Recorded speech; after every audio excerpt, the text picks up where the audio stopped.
Buenas noches. Acompáñenme, por favor, a Primera de Pedro, capítulo 2, versículo 21. Primera de Pedro 2, 21. Dice, para esto fueron llamados, porque Cristo sufrió por ustedes, dándoles ejemplo para que sigan sus pasos. El nombre del tema de hoy es, para esto fueron llamados. Y bueno, si tú le preguntas a un cristiano que te encuentres en la calle y le preguntas, ¿para qué fuiste llamado?, ¿qué crees que te conteste? Tendríamos que llevar nuestra memoria, quizás, al día en que nos dijeron, ¿quieres recibir a Jesús como tu Señor y Salvador? Bueno, ¿para qué? Yo he visto congregaciones, y no voy a decir nombres porque no es necesario, pero he visto congregaciones donde fuera de las iglesias tienen lonas muy grandes que dicen, tu familia merece un nuevo comienzo. En Dios puedes tener una familia indestructible. Otras dicen, necesitas un milagro, ven por tu milagro. Ya no he visto otras lonas que digan cosas distintas, pero quienes te ofrecen venir a los pies de Jesús, quienes te piden que vengas a Jesús te ofrecen ciertos beneficios, ¿no? Triunfar, reinar, conquistar, salir adelante, ser mejor, ser cabeza y no cola, etcétera, etcétera. El punto importante de la carta de Pedro es que Pedro le está escribiendo a los dispersados, aquellos que están bajo la persecución de Nerón. Bajo esa persecución murieron Pablo y Pedro. Están siendo perseguidos, toda la gente los odia porque fueron injustamente acusados del incendio en Roma, incendio que según los historiadores y lo que yo he alcanzado a leer, todo apunta a que fue el mismo Nerón, pero Nerón culpa a los cristianos y se vuelven unos perseguidos, apestados en todo el imperio romano. Entonces, trata de decirle eso que se te ofreció a ti cuando te pidieron que vinieras a los pies de Cristo. Una familia indestructible, paz, conquistar, triunfar, reinar, recibir un milagro, sanar, salir de tus problemas económicos, etcétera. Díselo a los perseguidos en ese momento. ¿Para qué fueron llamados? Ninguna de las invitaciones o ninguno de los ofrecimientos que actualmente se hacen aplicaría para ellos. Si tú fueses el encargado de escribirles a los perseguidos, de manera que puedas fortalecerlos en su fe, ¿para qué les dirías que fueron llamados? ¿Para triunfar? Definitivamente no, porque están siendo perseguidos. Y lo peor del caso es que es injustamente. Entonces, por eso la carta de Pedro es muy útil a la hora de hacernos la pregunta de ¿para qué fuiste llamado? Porque Pedro lo dice claramente. Vamos a leer Primera de Pedro 2, 19 al 21. Primera de Pedro 2, 19 al 21. Dice, porque es digno de elogio que, por sentido de responsabilidad delante de Dios, se soporten las penalidades, aún sufriendo injustamente. Pero ¿cómo pueden ustedes atribuirse mérito alguno si soportan que los maltraten por hacer el mal? En cambio, si sufren por hacer el bien, eso merece elogio delante de Dios. Para esto fueron llamados, porque Cristo sufrió por ustedes, dándoles ejemplo para que sigan sus pasos. Así que según Pedro, ¿para qué fuiste llamado? ¿Para qué? Para padecer, soportar aún injustamente. Para eso fuiste llamado y para eso se te dio ejemplo. Entonces, no para triunfar, no para salir de los problemas, no para tener una vida de éxito, no para vivir en salud, no para vivir en prosperidad. Dios puede darte eso en algún momento de tu vida, pero no fuiste llamado para eso. Estos simples pasajes destruyen la doctrina de muchísimos cristianos en toda América Latina y en todo el mundo. Las destruye de una manera total y completa. Si realmente Dios nos hubiese llamado para ser victoriosos en el sentido económico, en el sentido de salud, tendríamos que tirar todo esto a la basura. La primera carta de Pedro que le habla a los perseguidos. Entonces, cuando nos dice que se nos da ejemplo y cuando se nos dice que para esto fuimos llamados, hay una parte que tenemos que tener muy clara. porque hemos sido llamados para eso, pero no estamos solos en eso. Cuando nos dice que Jesús sufrió por nosotros, dándonos ejemplo, leamos cuál es el ejemplo que menciona Pedro, versículo 22 al 25. Dice, Él no cometió ningún pecado ni hubo engaño en su boca. Cuando proferían insultos contra Él, no replicaba con insultos. Cuando padecía, no amenazaba, sino que se entregaba a aquel que juzga con justicia. Él mismo en su cuerpo llevó al madero nuestros pecados para que muramos al pecado y vivamos para la justicia. Por sus heridas ustedes han sido sanados. Antes eran ustedes como ovejas descarriadas, pero ahora han vuelto al pastor que cuida de sus vidas. Entonces, es irónico que aquí dice, por sus heridas ustedes han sido sanados, y yo he visto que ese pasaje lo utilizan mucho para decirle a los enfermos que no tienen por qué estar enfermos. No sé si lo has escuchado. Dice, ¿por qué estás enfermo? Dios ya padeció para que tú seas sano. Así que si estás enfermo, seguramente es porque estás en pecado. Ahora, aquí nos dice claramente Pedro, por sus heridas ustedes han sido sanados. ¿De cuáles heridas habla? ¿Habla de enfermedades? ¿De qué vamos a ser sanados? En la traducción lenguaje actual nos dice, y vivamos haciendo el bien, Cristo fue herido para que ustedes fueran sanados. La Reina Valera 60 también dice, y por cuya herida fuisteis sanados. Entonces, en el contexto de lo que estamos leyendo, ¿se están mencionando las enfermedades físicas? ¿Está hablando Pedro de que si alguien está enfermo, Cristo ya padeció para que tú no estés enfermo? Y claro que no. Aunque habla de sanidad, no está en el contexto la sanidad física. No se está hablando de otra cosa. Entonces, si este pasaje fuese, así como dicen algunos, que no tienes por qué estar enfermo, ya que por las heridas de Cristo tú fuiste sanado, bueno, tendría que tener sentido y armonía con el contexto del pasaje, con el contexto de la carta y con el contexto de toda la Biblia. Y tenemos casos, por ejemplo, donde Pablo le dice a Timoteo que se tome un poco de vino para aliviar sus malestares estomacales. Timoteo estaba en pecado porque tenía problemas estomacales. Cualquier cristiano que se enfermara implicaba que estaba en pecado y que no tenía por qué estar enfermo ya que Cristo pagó. No, claro que no. En ningún momento la Biblia promete sanidad en el sentido de que nunca vas a estar enfermo o que si estás enfermo te va a sanar.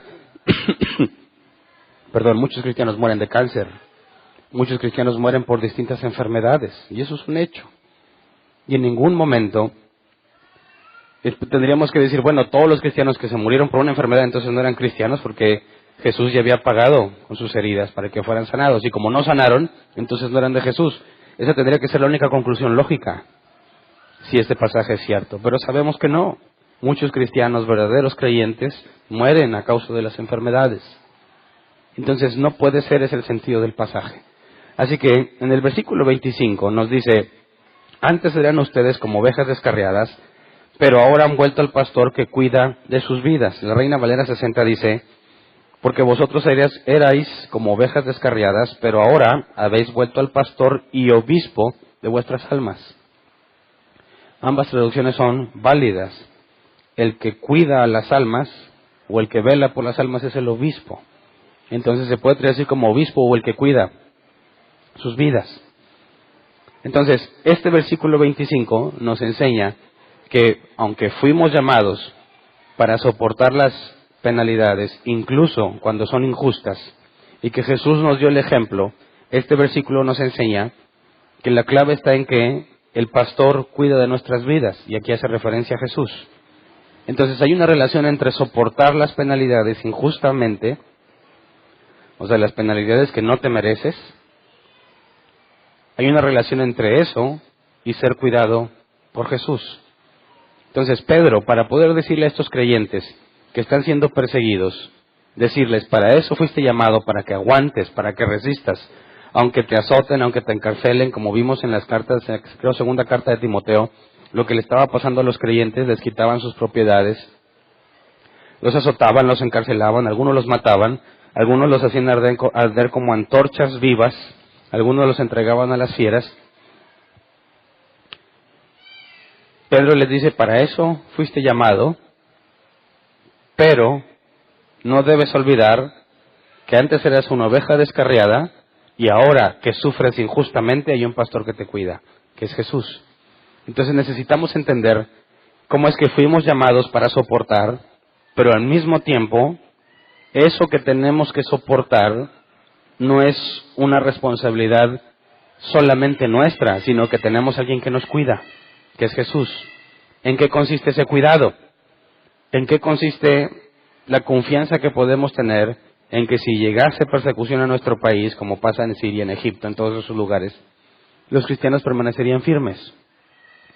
Si llueve y no vienen a la iglesia porque no les vaya a pasar algo, ¿se congregarían cuando su vida corre peligro? Nunca. Si dices, oye, es que pues la temperatura está muy fría y pues mejor no vengo porque está muy frío. Bueno, a esos cristianos, si su vida corriera peligro, ¿se congregarían? No. ¿Qué tenían ellos que no tenemos nosotros? ¿Cuál es la diferencia entre los cristianos de ese tiempo y los de ahora? Hay cristianos que no quieren ser cristianos, no quieren decir que son cristianos, porque sus amigos les van a tirar carrilla, como dicen aquí. Y ya no quieren saber de Cristo ni decir que son cristianos. Si su vida corriera riesgo, ¿serían cristianos? Claro que no. El punto importante es que en toda la Escritura, en toda la Biblia, sabemos que la persecución revela a los verdaderos creyentes, ¿verdad? Y quedan identificados los falsos, porque ninguno en sus 5 sentidos perseveraría en contra de su vida. Ninguno querría seguir buscando a Cristo sabiendo que puede pagar con su vida. Ninguno estaría dispuesto a venir a congregarse si te pueden echar a las fieras, si te pueden quemar como antorcha viva. Por cosas mucho menores no venimos a la iglesia, y estos, a pesar de eso, se congregaban. Y el mensaje que Pedro escoge para ellos es decirle, para eso fuiste llamado. Así que no pienses que se te va a quitar, no pienses que la persecución se va a acabar, no pienses que Dios va a mandar a sus ángeles para que no te hagan arder como antorcha. Eso no va a pasar, sino que se espera de ti que aguantes aunque sea injusto. Así que, ¿cuál es la base de Pedro? ¿Y cómo se supone que eso me debe fortalecer, no? Yo pienso que eso entristecería a muchos, ¿no? Si ellos fuesen como los cristianos de nuestro tiempo, que tienen un problema y oran a Dios para pedirle que les quite su problema, imagínate que hay cristianos diciendo, Señor, por favor no dejes que a mí ni a ninguno de mi familia nos quemen como antorchas vivas. Y llega Pedro y le dice, para eso fuiste llamado, ¿qué pensarías? ¿Qué pasaría con todos esos creyentes que estaban pidiéndole a Dios que no fueran quemados como antorchas y que no fueran entregados a las fieras? ¿Seguirían siendo creyentes? Decir, oye Hernán, pues si a mí me ha pasado, que viene la gente a decirme, Hernán, ora para que sane. Y le digo, no depende de mí, si Dios quiere que estés enfermo, vas a estar enfermo porque hay un propósito en eso. Así que no voy a orar para que se te quite la enfermedad, voy a orar para que Dios haga su voluntad en tu vida. Oye Hernán, pues, entonces, ¿para qué oras? ¿Para qué me sirve Dios entonces, si no va a haber un cambio? Pues ahí la pregunta es, bueno, ¿para qué buscas a Dios? ¿Para que te quite los problemas? La Biblia dice que la vida venidera es mucho mejor que la actual. Y que si somos fieles, si somos fieles en la actual, tendremos la venidera. Sin embargo, los cristianos no piensan en la vida venidera, sino en la actual, y quieren que en la vida actual sea puro triunfo y victoria en Cristo. Y también la venidera. Entonces, ¿por qué? Muchos porque así les enseñaron. No estudian por sí mismos, ponen atención a lo que se les enseña, y les dicen, no tienes por qué estar enfermo porque Cristo pagó por tus enfermedades. Dios no quiere que sufras, Dios quiere que estés en victoria, Dios quiere que seas cabeza y no cola. Y ¿sabes qué? Es cierto lo que dicen, pero no en el sentido en el que lo dicen. Es cierto que Dios quiere que tengas victoria, pero no como tú crees. Es cierto que Dios quiere que vivas bien, pero no como tú crees. Es cierto que Dios quiere que te la pases de triunfo en triunfo, pero no en los triunfos que tú crees. Son muy distintos. Así que Pedro, antes de decirles claramente para qué fueron llamados, primero les da una base para hacerles entender qué es lo que se espera de ellos y para que entiendan por qué fueron llamados para eso. Así que leamos desde el versículo 1 del capítulo 2 para ver cómo Pedro va fundamentando ciertas cosas para luego decirles, aunque sufras injustamente, aguanta, resiste, para eso fuiste llamado.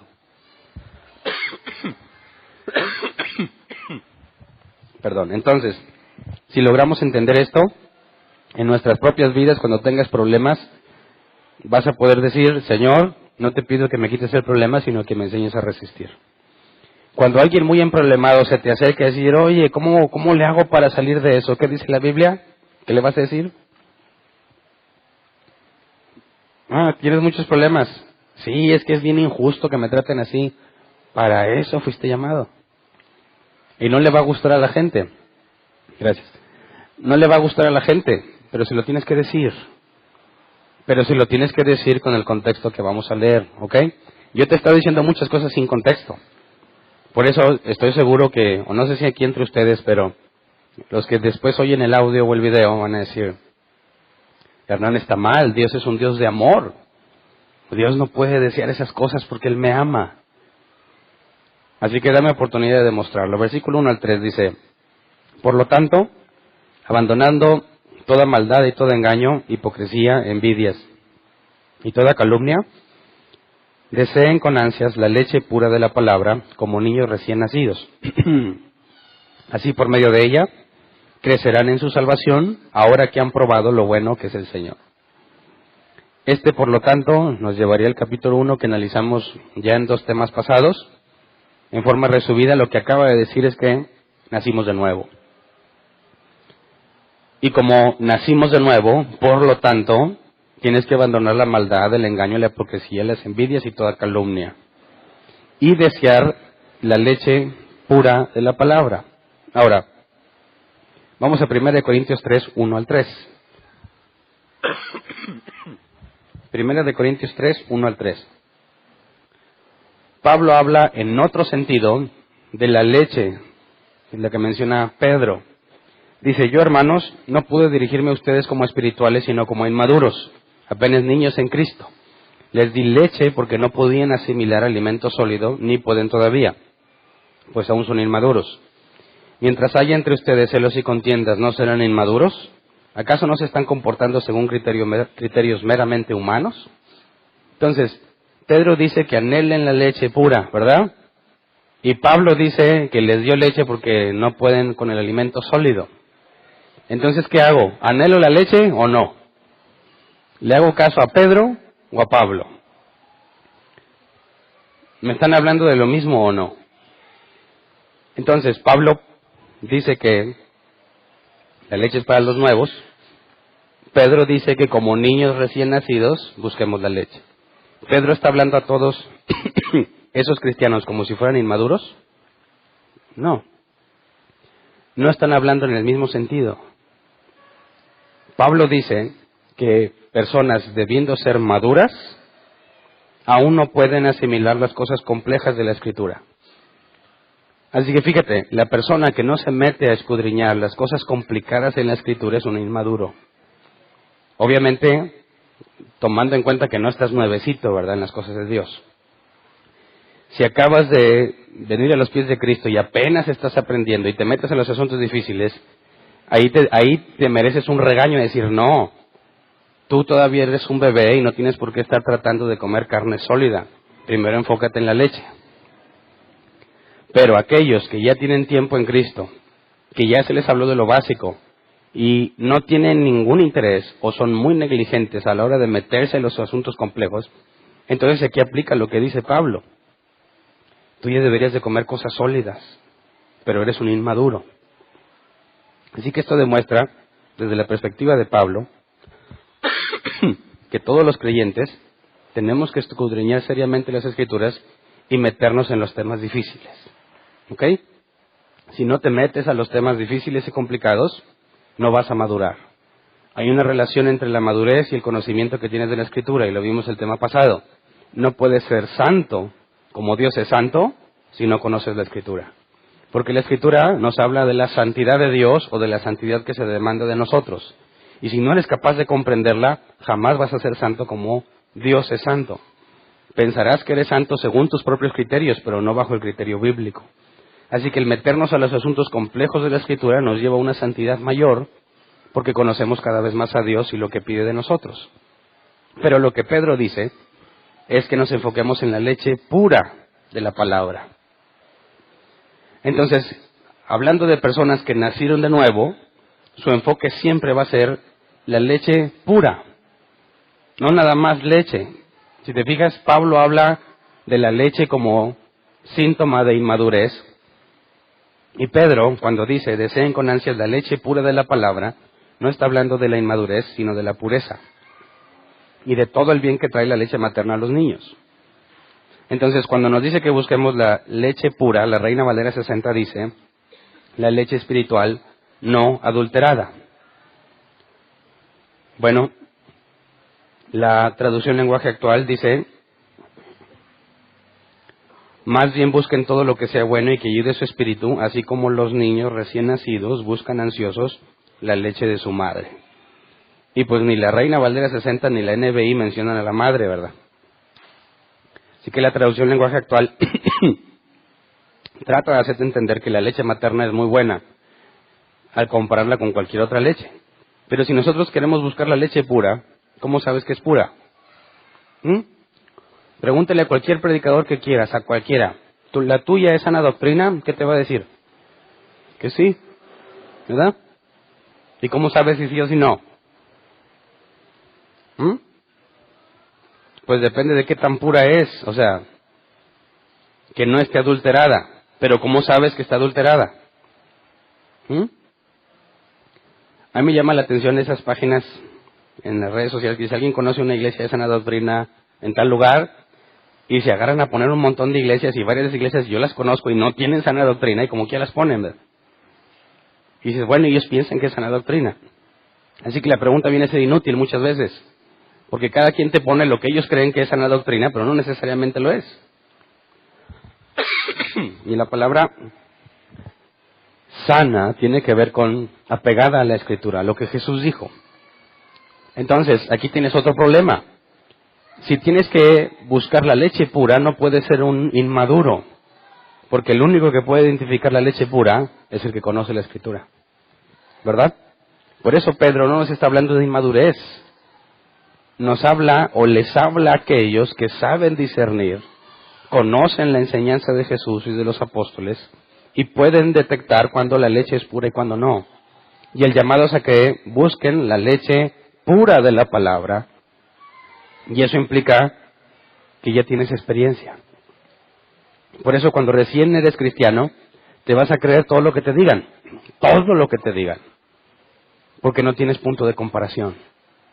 Te van a dar leche muchas veces, lamentablemente, bien adulteradota, es más agua que leche. Y vas a decir, qué rica leche, esta sí es leche de veras, porque no sabes. Muchísimas gracias. Y como no sabes, vas a vivir feliz un tiempo, ¿verdad? ¿Cuántos vivieron así felices un buen tiempo?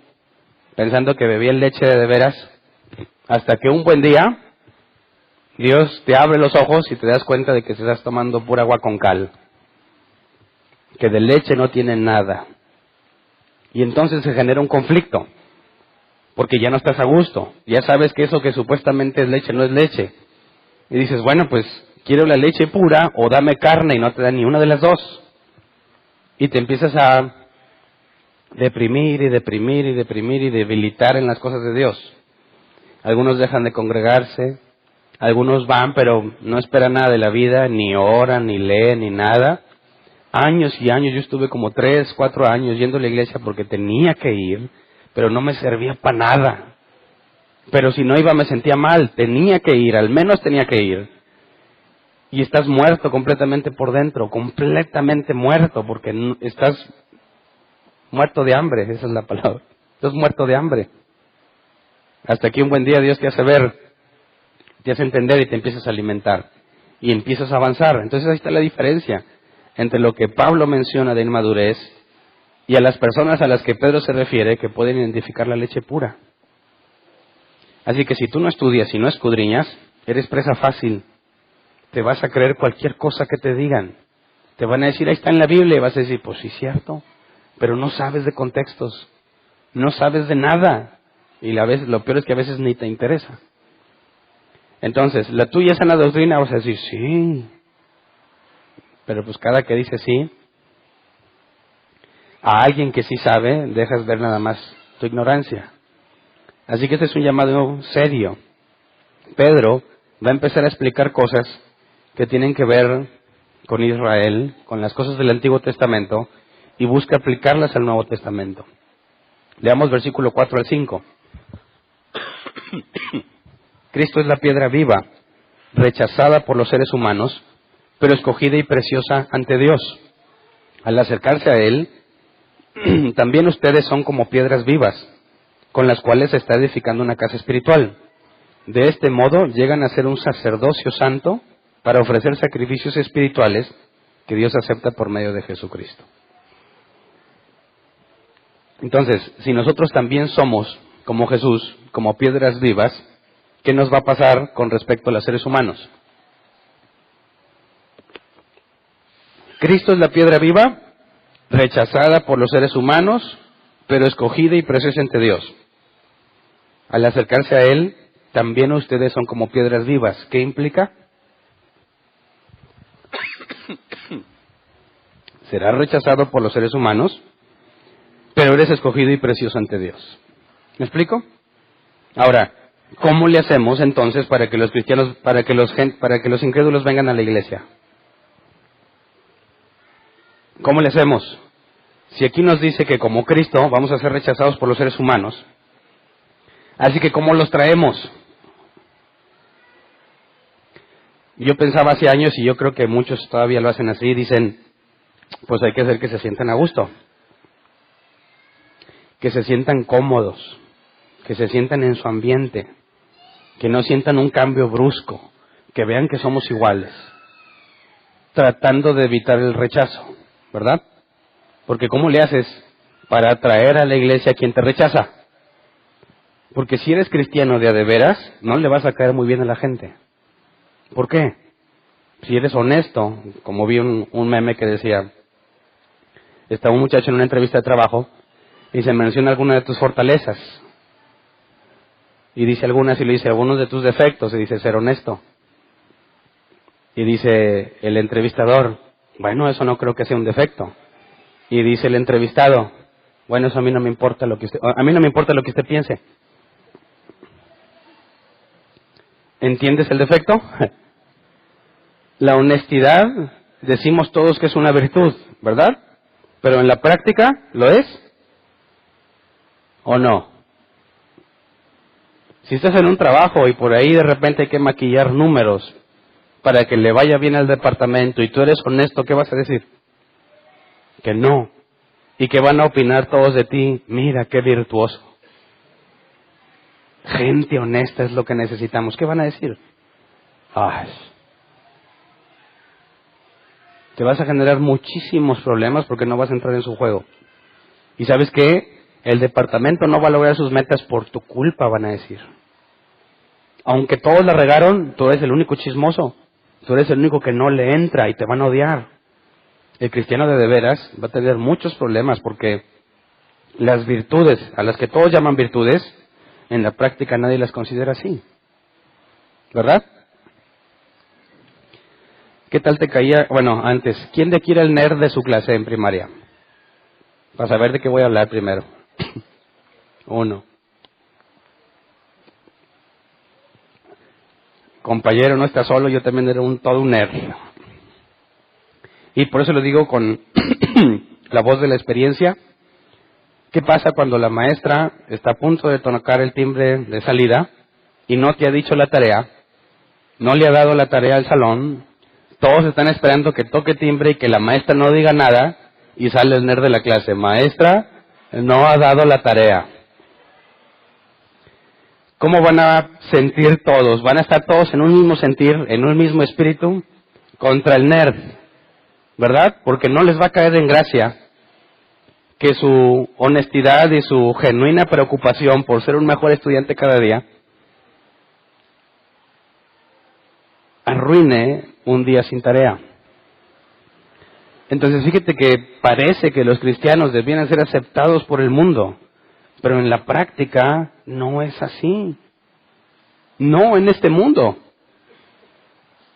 Porque aquí el que no tranza no avanza. ¿Verdad? Así que si a Cristo lo rechazaron, ¿por qué lo rechazaron? Porque era perfecto. Porque siempre hacía lo correcto. Porque era insobornable. Porque no trataba de quedar bien con los fariseos hipócritas. Aún sus discípulos le decían, maestro, ¿sabes que ofendiste a los fariseos? Y a Jesús no le importaba y se los decía en su cara, porque era la verdad. Así que si Cristo fue rechazado y tú buscas parecerte a Él, ¿qué te va a pasar? Lo mismo. Lo mismo. Ahora, junta a los cristianos de veras en una iglesia. ¿Quién de los incrédulos va a querer venir? Nadie. No habría ninguna razón para que venir y rodearse de esa gente. Así que muchos caen en la tentación de hacer de la congregación un lugar amable para los incrédulos. Y lo que más les funciona es el show de luces y ese tipo de cosas, ¿verdad? Una reunión de jóvenes casi parece un antro donde no se menciona nada de Jesús, para que se sientan en ambiente y no se sientan rechazados, ¿verdad? Pero ese jamás debe de ser un método a seguir para tratar de atraer al incrédulo. Porque si somos como Cristo, ¿qué dijo Cristo en Juan 6? Cuando les habla sobre el que no coma mi carne y beba mi sangre no podrá tener parte en el reino. Y toda la gente le dice, ¿cómo? O sea, ¿quieres que comamos tu carne y bebamos tu sangre? Sí, y el que no lo haga queda fuera.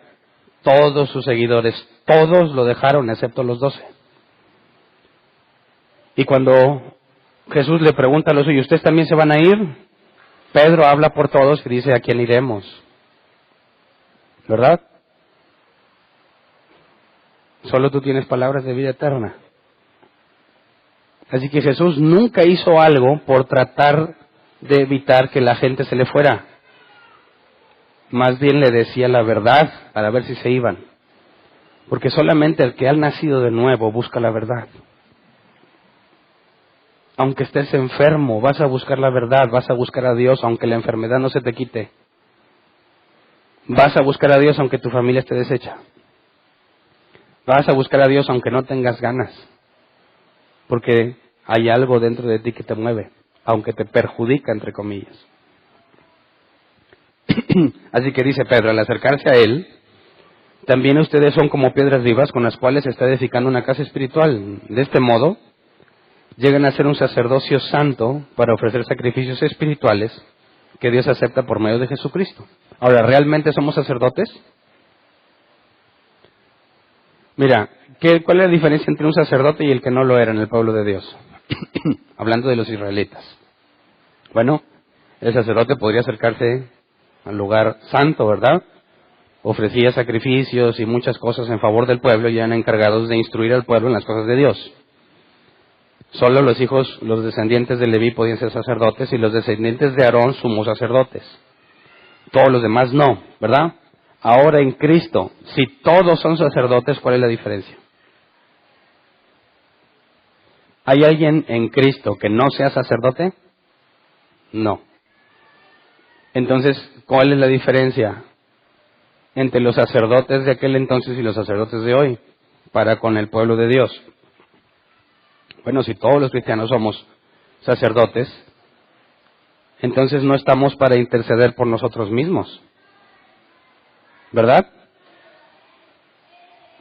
No podemos ofrecer sacrificios por nosotros mismos, todos somos sacerdotes. Entonces, ¿para qué sirve el sacerdocio en el Cristo? Dice, llegan a ser un sacerdocio santo para ofrecer sacrificios espirituales que Dios acepta por medio de Jesucristo. Y aquí hay un contraste. Los sacrificios en el templo material eran sacrificios materiales, literalmente. Nosotros no. El sacrificio es espiritual. Y si vamos a otra parte de la Escritura dice que nosotros debemos presentarnos a Dios como un sacrificio vivo, ¿verdad? Entonces, ¿qué sacrificamos? Nosotros mismos. ¿En favor de quién? De nosotros mismos, porque todos son sacerdotes.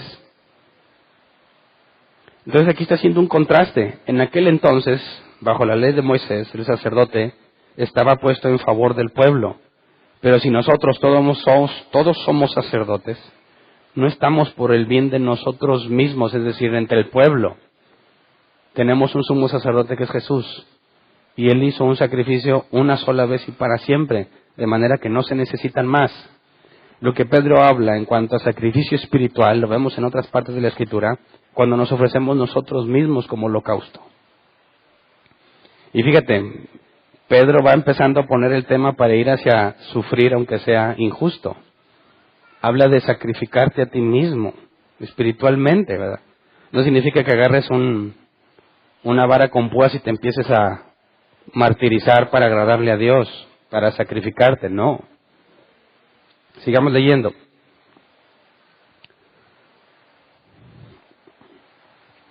Cuando nos dice que Cristo es la piedra viva, vamos a 1 Corintios 10, 3 y 4, para ver lo que Pablo dijo al respecto. Dice, todos también comieron el mismo alimento espiritual y tomaron la misma bebida espiritual, pues bebían de la roca espiritual que los acompañaba, y la roca era Cristo. Así que aquí nos hablaba del el andar de los israelitas por el desierto, y cómo por medio de la roca, o en distintas ocasiones, Dios les dio agua a través de la roca, y Pablo usa esa analogía para ver que Jesús es la roca de donde brota la vida, que en ese contexto era el agua. Y así como todo el pueblo bebió de la roca, porque de la roca salió agua, para nosotros Cristo es nuestra piedra viva, en el sentido de que de ahí procede el agua o la vida que necesitamos.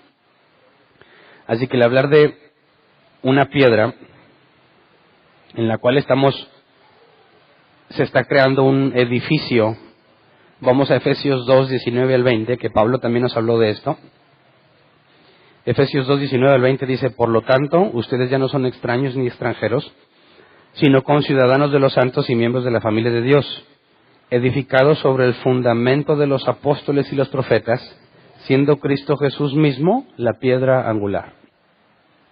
Aquí hay otra forma de representar a Jesús como piedra, la piedra angular, donde se unen dos paredes, en el punto donde se unen abajo, esa es la piedra angular. Y esas dos paredes es lo primero que se construye el edificio, y luego todo más viene encima. Aquí nos dice que Jesús es la piedra angular, y esos dos principales soportes son los apóstoles y los profetas, y luego viene todo lo demás. Así que aquí se hace una pregunta normalmente, bueno, ¿puede haber apóstoles hoy del mismo nivel que los que había antes? Dices, no, ¿por qué? Porque ya están en el fundamento. No le puedes volver a poner arriba bajo esa analogía. Y aparte, ninguno de ellos cumpliría las señales de haber estado con Jesús en la vida terrenal, ¿verdad? Así que no se aplica, pero bueno. Regresémonos a 1 Pedro, capítulo 2, versículos 6 al 8. Dice, así dice la Escritura, miren que pongo en Sión una piedra principal, escogida y preciosa, y el que confíe en ella no será jamás defraudado. Para ustedes los creyentes esta piedra es preciosa, pero para los incrédulos, la piedra que desecharon los constructores ha llegado a ser la piedra angular, y también una piedra de tropiezo y una roca que hace caer. Tropiezan al desobedecer la palabra, para lo cual estaban destinados. Entonces aquí hay un contraste muy claro. Los creyentes amamos a Cristo, ¿verdad? Los no creyentes no. Si somos como Cristo, los no creyentes no nos van a amar. Pero si nosotros amamos a Cristo, estamos dispuestos a hacer lo que sea con tal de estar con Él. Pablo dijo, todo lo tengo por estiércol con tal de ganar a Cristo. Jesús enseñó en dos parábolas, la de la perla de gran precio, que un mercader la encontró y vendió todo lo que tenía para poder comprarla. No tiene nada excepto la perla y es feliz. Nos enseña otra parábola donde dice que un hombre arando encuentra un tesoro escondido en un terreno que no es de él. Así que va, no le dice a nadie del tesoro, vende todo lo que tiene y compra ese terreno para quedarse con ese tesoro. Ya no tiene casa, no tiene nada, pero tiene ese tesoro. Y esa es la analogía que vemos con el cristiano que ama a Cristo. Como lo ama, está dispuesto a hacer todo lo que Él pida. Jesús dijo, el que me ama, obedece mis mandamientos. Así que el verdadero creyente, el que ama a Jesús, va a ser honesto aunque le cueste su trabajo. ¿Verdad? Va a ser honesto aunque todos se le echen en contra. No va a decir, no, pues es que hay que amarles, hay que mostrarles amor, tenles paciencia, hombre, pues no son creyentes. Vamos a darle chance. No, ¿cuál chance? Si tú amas a Cristo, vas a ser honesto. Porque o amas a Dios o amas al mundo. Entonces fíjate cómo Pedro es más como blanco y negro, ¿verdad? O lo amas o no lo amas. Te aguantas o no te aguantas. No hay escalas de grises.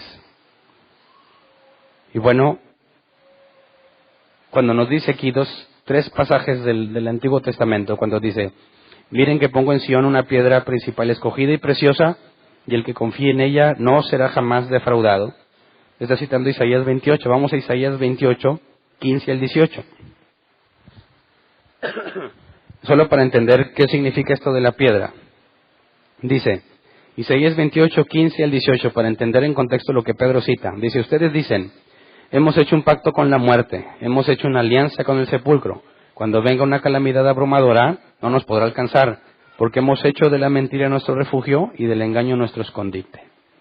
Por eso dice el Señor Omnipotente, yo pongo en Sión una piedra probada, piedra angular y preciosa, para un cimiento firme. El que confíe no andará desorientado. Pondré como nivel la justicia y la rectitud como plomada. El granizo arrasará con el refugio de la mentira y las aguas inundarán el escondite. Se anulará el pacto que hicieron con la muerte. Quedará sin efecto su alianza con el sepulcro. Cuando venga la calamidad abrumadora, a ustedes los aplastará. Así que fíjate, ¿para qué puso Dios esa roca preciosa? ¿Para qué? ¿Para bendecirlos?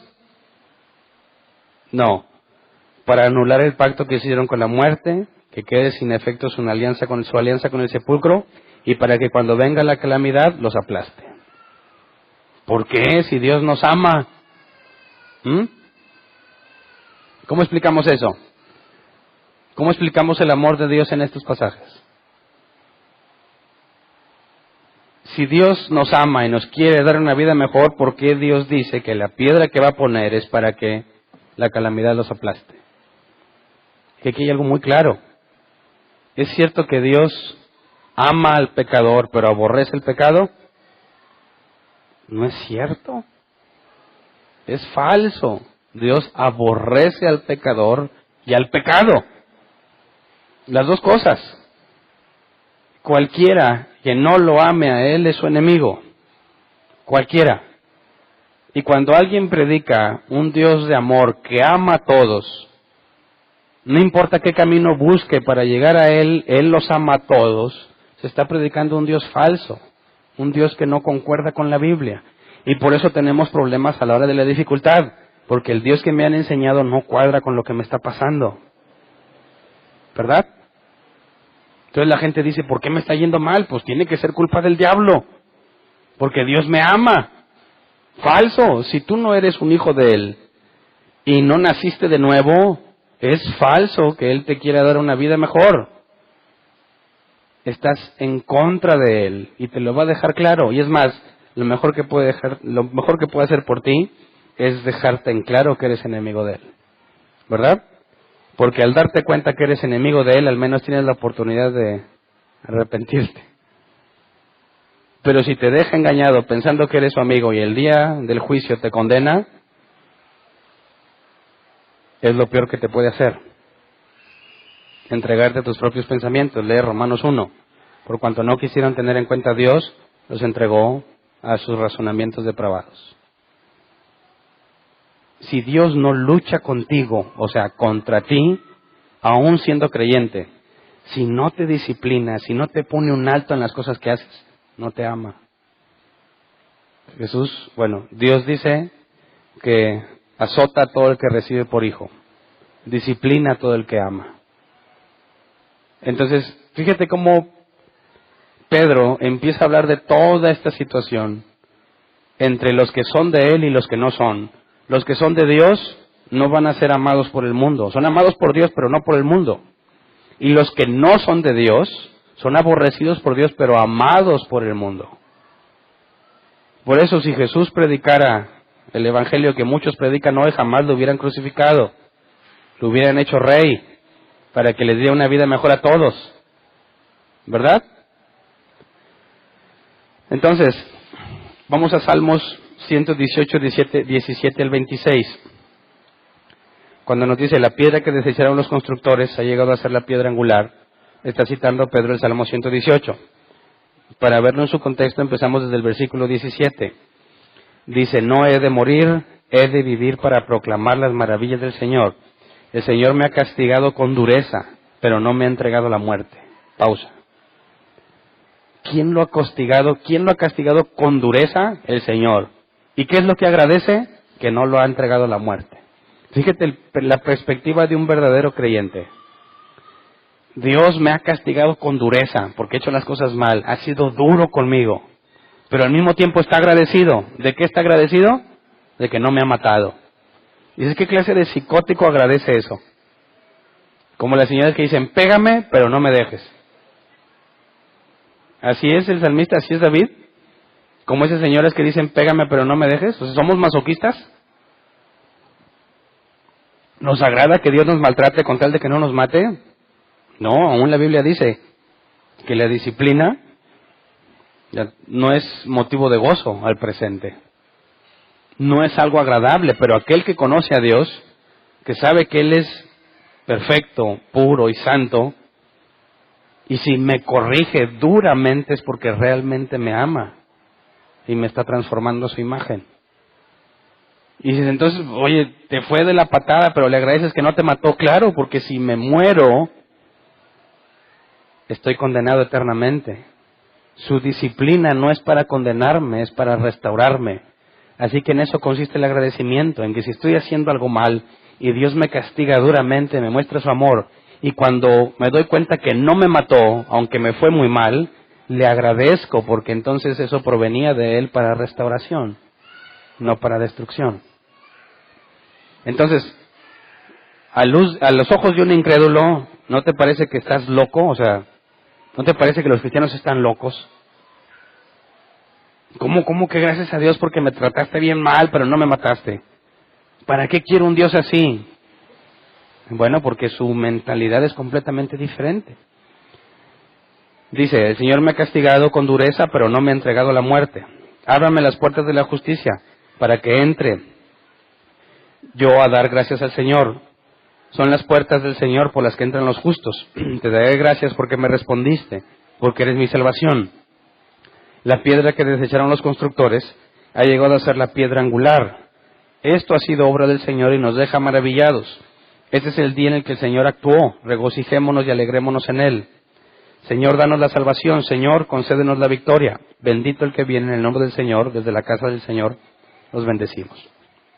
Ahora, una pregunta honesta. ¿Está hablando de Jesús este salmo? Analízalo. Honestamente, ¿te parece que cuando David escribió esto estaba profetizando de Jesús? Cuando dijo, la piedra que desecharon los constructores ha llegado a ser la piedra angular, ¿estaba hablando de Jesús?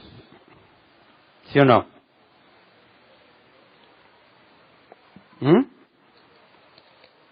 Voten, levante la mano el que dice que sí. Ok. ¿Y el contexto? ¿Dónde dejaste el contexto? ¿De quién está hablando el salmista? De sí mismo. ¿De dónde sacas a Jesús aquí? Así que ahora voy a preguntar, levante la mano el que dice que no. Uno. No le saquen. Arriésguense. Si te arriesgas y te equivocas, ya no se te va a olvidar y no vas a volver a contestar mal. Pero si te quedaste así escondidillo, no dices ni sí o ni no, tu cerebro no se va a ver afectado, se te va a olvidar la respuesta. Necesitas que algo te marque, que diga sí y no, eso te marca en la mente, y la próxima que salga una pregunta de esa vas a decir, ya sé que no, porque se te grabó. Por eso quiero que participen, que se arriesguen, para que se les quede marcado el cerebro, y sepan que esa de perdido no es la respuesta a lo que tú pensabas. Vamos a complicar las cosas, vamos a Mateo 21. Perdón, Mateo 21, 40 al 44. Aquí me van a poder reclamar los que dijeron que sí hablaba de Jesús. Pero me voy a defender, de una vez lo digo.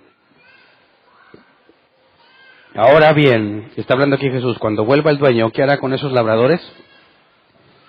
Acabo de hablar de la parábola del del dueño del terreno que deja rentado su terreno y cuando quiere recoger los frutos, apedrean a los enviados hasta que terminan matando al hijo. Ahora bien, cuando vuelva el dueño, ¿qué hará con esos labradores? Hará que esos malvados tengan un fin miserable, respondieron, y arrendará el viñedo a otros labradores que le den lo que le corresponde cuando llegue el tiempo de la cosecha. Les dijo Jesús, ¿no han leído nunca en las Escrituras? La piedra que desecharon los constructores ha llegado a ser la piedra angular. Esto es obra del Señor y nos deja maravillados. Por eso les digo que el reino de Dios se les quitará a ustedes y se les entregará a un pueblo que produzca los frutos del reino. El que caiga sobre esta piedra quedará despedazado y, si ella cae sobre alguien, lo hará polvo. Así que, ¿qué está haciendo Jesús con el Salmo 118? Con esa parte, se la está atribuyendo al mismo. ¿Por qué? Si en el Salmo 118 Jesús no está en el contexto, ¿cómo lo hizo? ¿Se la sacó de la manga?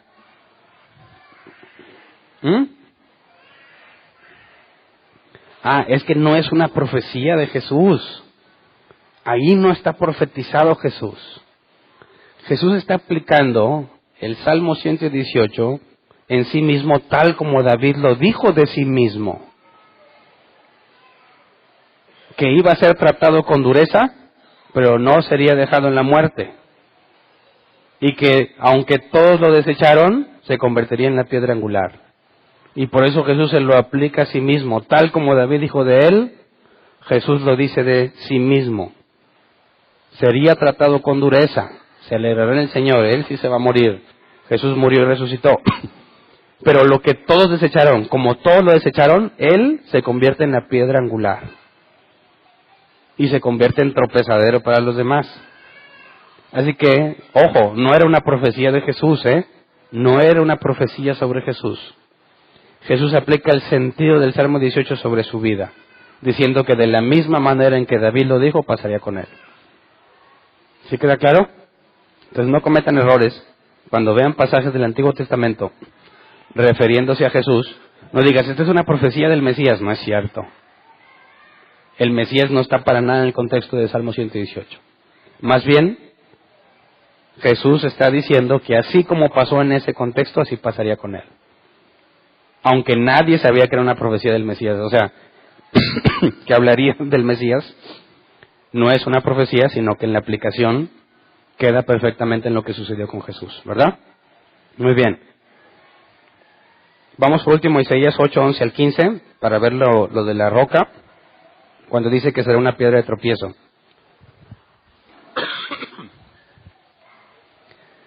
Isaías 8, 11 al 15. El Señor me habló fuertemente y me advirtió que no siguiera el camino de este pueblo. Me dijo, no digan ustedes que es conspiración todo lo que llama conspiración esta gente.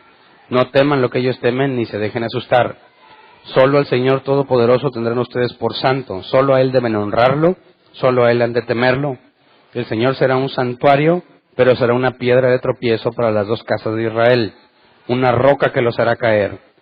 Será para los habitantes de Jerusalén un lazo y una trampa. Muchos de ellos tropezarán, caerán y serán quebrantados. Se les tenderán trampas y en ellas quedarán atrapados. Así que cuando Pedro menciona nuevamente que Jesús es esta piedra de tropiezo, nos está dando el sentido de la profecía. En lugar de que todos los israelitas corrieran a proclamar a Jesús como rey, lo desecharon. Y cuando resucitó, unos cuantos de los israelitas creyeron. Pero los demás no, muchos no, la gran mayoría de los judíos aún no creen. Y ese es el sentido que le da Pedro. Ha sido tropiezo para ellos, ha sido tropezadero. Entonces, fíjate cómo muestra a un Jesús duro, a un Jesús que aplasta, que hace tropezar, que hace caer, que aunque todos lo rechazaron, se convierte en lo más importante, en el fundamento de todo lo que Dios está haciendo. Y nos dice, ojo, ustedes así también. No que salgas a maltratar a la gente, no, sino que hay una determinación directa a hacer lo que Dios ha dicho, aunque no le guste a la gente. Ahora, pero se lo está diciendo un montón de perseguidos. ¿En qué les ayuda eso? Bueno, en lo que vamos a leer a continuación. Ya que el cristiano no debe de andar ocupándose en ser agradable a todo el mundo, en el sentido de dejar de hacer lo correcto por agradarles. Eso no aplica a un creyente. Un creyente hace lo correcto aunque no resulte agradable a los demás. Pero no tienes por qué ser desagradable, innecesariamente. Pablo dice que vuestra plática sea amena y de buen gusto.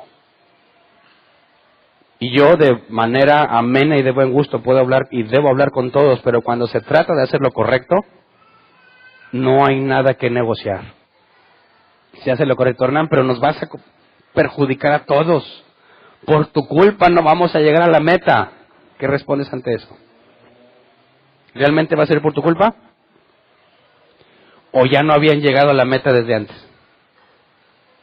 Que no te engañen, No es por tu culpa que no van a llegar a la meta. Espérame, tú ya no llegabas a la meta. Y lo que yo estoy haciendo no altera para nada eso, ¿verdad? No la habías llegado, no la alcanzabas. Quieres moverle para alcanzarla, así que no es mi culpa que no la logres. Eso ya lo tenías tú desde antes. Ya no la habías logrado. ¿Me explico? Es como dicen, porque cada vez veo más noticias donde sale pastor en escándalo sexual. Y dices, ay. ¿Por qué? Bueno, ni modo. Pero hay gente que dice, no, yo ya sabía, pero no quise decir nada.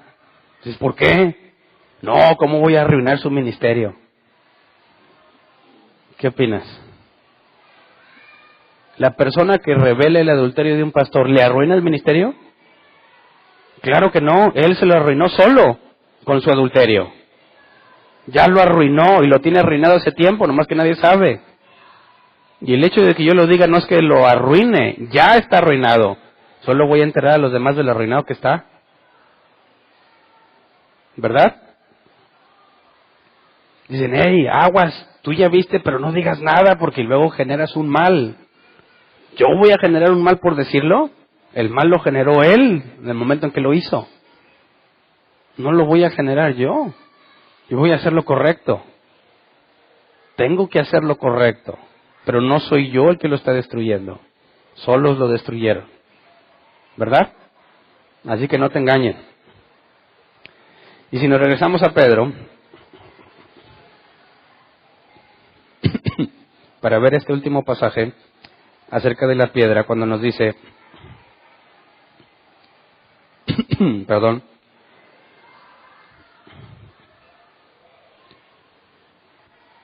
era el versículo, no más adelante,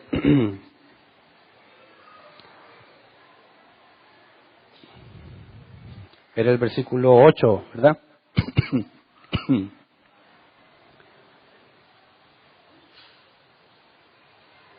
Y también una piedra de tropiezo, pero ahí no está completo el pasaje. Ahí tienen incompleto el de la NBI. Ponlo entonces por favor en la Reina Valera 60. Bueno, aquí lo tengo yo. Tropiezan al desobedecer la palabra para lo cual estaban destinados. Siendo desobedientes, dice, porque tropiezan en la palabra siendo desobedientes a lo cual fueron también destinados. Bueno, en la NBI también dice, lo tropiezan al desobedecer la palabra para lo cual estaban destinados. Y aquí surge una pregunta interesante. ¿Estaban destinados a tropezar, sí o no? ¿Sí? ¿Y también hay unos destinados para salvarse? ¿Sí? ¿O no? ¿Hay doble predestinación, sí o no? A ver, levante la mano el que sí. Doble. Dios te predestinó para perderte y a otros los destinó para salvarse. ¿Sí? ¿O no? Sí, muy bien, levante la mano. Ahora, el que diga que no, levante la mano. Es decir, no, Dios no te predestinó dos veces. Ok. Pregunta para los que dijeron que sí. Si Dios te predestinó desde el principio para perderte, ¿por qué te condenaría al final? ¿Mm? ¿Por qué? Si Él te predestinó. ¿Qué oportunidad tenías? ¿Qué esperanza? Y si Dios desde antes dijo, tú vas a perderte, no me importa lo que hagas, te vas a perder, ¿cómo es que es justo que los condene eternamente? ¿Dónde está su justicia? ¿Me entiendes el problema? Si Dios predestinó para perdición, no existiría el infierno. Porque si el infierno existe para que ahí vayan los malvados, los que rechazaron a Dios, en el día del juicio, cuando se arman los libros, en el juicio del gran trono blanco, le dirían, Hernán, tú eras predestinado para perderte. Por favor, pasa al lago de fuego. Yo podría decirle, pero ¿por qué me condenas a mí si nunca tuve opción? ¿Verdad? Si tú me predestinaste a morirme, a ser condenado, entonces ¿qué esperanza tenía yo? Yo no soy culpable, entonces soy víctima. ¿Verdad? Así que no es posible que Dios te predestine a perdición, porque eso le quitaría el atributo de justicia que tiene. Dios es justo. Oye, pero pues ahí dice, ¿no? Tropiezan al desobedecer la palabra, para lo cual estaban destinados. Vamos a Romanos 9, 14 al 24. Romanos 9, 14 al 24. Dice, ¿qué concluiremos? ¿Acaso es Dios injusto? De ninguna manera. Es un hecho que a Moisés le dice, tendré clemencia de quien yo quiera tenerla y seré compasivo con quien yo quiera hacerlo. Por lo tanto, la elección no depende del deseo ni del esfuerzo humano, sino de la misericordia de Dios. Porque la Escritura le dice al faraón, te he levantado precisamente para mostrar en ti mi poder y para que mi nombre sea proclamado por toda la tierra. Así que Dios tiene misericordia de quien Él quiere tenerla y endurece a quien Él quiere endurecer. Pero tú me dirás, entonces, ¿por qué todavía nos echa la culpa a Dios? ¿Te fijas cómo está tocando el mismo problema que yo les propuse, verdad? Pero tú me dirás, entonces, ¿por qué todavía nos echa la culpa a Dios? ¿Quién puede oponerse a su voluntad? Respondo, ¿quién eres tú para pedirle cuentas a Dios? ¿Acaso le dirá la olla de barro al que la modeló, ¿por qué me hiciste así? ¿No tiene derecho el alfarero de hacer del mismo barro unas vasijas para unos para usos especiales y otras para fines ordinarios? ¿Y qué si Dios, queriendo mostrar su ira y dar a conocer su poder, soportó con mucha paciencia a los que eran objeto de su castigo y estaban destinados a la destrucción? ¿Qué si lo hizo para dar a conocer sus gloriosas riquezas a los que eran objeto de su misericordia y a quienes de antemano preparó para esa gloria? Esos somos nosotros a quienes Dios llamó no solo de entre los judíos, sino también de entre los gentiles. ¿Entiendes lo que dice Pablo? ¿Qué dijo Dios? Seré clemente con quien quiera hacerlo y tendré misericordia de quien quiera tenerla, ¿verdad? Así que Dios decide tenerle misericordia a alguien y a alguien no. ¿Al que no le tiene misericordia le está negando la salvación? ¿Sí o no? ¿Sí o no? Más atrás entonces, por cuanto todos pecamos y estamos destituidos de la gloria de Dios. No hay bueno ni uno. Nadie busca a Dios. Nadie busca lo bueno. ¿Verdad? Ok. Todos están condenados. Todos, ¿verdad? Ok. Dios le dice a Moisés, yo voy a ser clemente con quien quiera hacerlo. Le daré misericordia a quien quiera dársela. En eso consiste la salvación. Pero la condenación, ¿a qué se debe? Jesús dijo, esta es la condenación, que la luz vino a los hombres y los hombres amaron más las tinieblas porque sus obras eran malas. Así que Dios no te destina a condenarte. Tú aborreces a Dios en tu vida para hacer las cosas malas que te gustan. La salvación consiste en misericordia a alguien que no quiere a Dios, que no busca a Dios, que no busca lo bueno, pero que Dios lo transforma para que lo pueda hacer. Así que Dios no está predestinando a la condenación, no, porque a todos se les predica el Evangelio y libremente lo rechazan. Dios salva librando del castigo, pero no condena obligándote ahí. Más bien, te deja hacer lo que tú quieras. Y Jesús contó una parábola. Le he dicho muchas veces, y espero que se te grabe bien, porque eso explica claramente el dilema que está presentándose aquí. El dueño de un terreno sale a buscar trabajadores. Va a la plaza y contrata a varios que encuentra ahí y les dice, les daré el salario justo. Y se ponen a trabajar desde la primera hora. A mediodía sale y busca más trabajadores y encuentra otros desocupados y les dice, vayan a trabajar y les daré lo que es justo. Y en la última hora, faltando una hora para que termine el jornal, se encuentra a otros desocupados y les dice, ¿qué están haciendo aquí? Es que no hemos encontrado trabajo, vayan y les daré lo que sea justo. Trabajan una sola hora, se acaba el día de trabajo y manda llamar primero a los últimos para darle su paga. Les correspondería una hora de trabajo. Sin embargo, Jesús dice que el dueño les da un día completo. Luego manda llamar a los que trabajaron mediodía, a los que trajo a mediodía, y les da un día completo. Los que trabajaban desde la mañana ya están felices con mucha expectativa porque dicen, si a los que trabajaban una hora les dio un día completo, a los que trabajaron mediodía les dio un día completo, ¿cómo nos va a ir a nosotros? Así que son llamados a cuentas, llegan y les dan el salario de un día de trabajo y se quejan. Esto es injusto, ¿verdad? Es el mismo problema si alguien llega al final y dice, oye, pues yo estaba predestinado para perderme. Ahí sí tendría derecho a decir, esto es injusto, ¿por qué Dios me echa la culpa? Pero decimos, no, tú solo rechazaste a Dios, tú lo condenaste y Dios no quiso tener misericordia de ti. Es injusto como quiera. Claro que no, la respuesta de Jesús aclara el problema.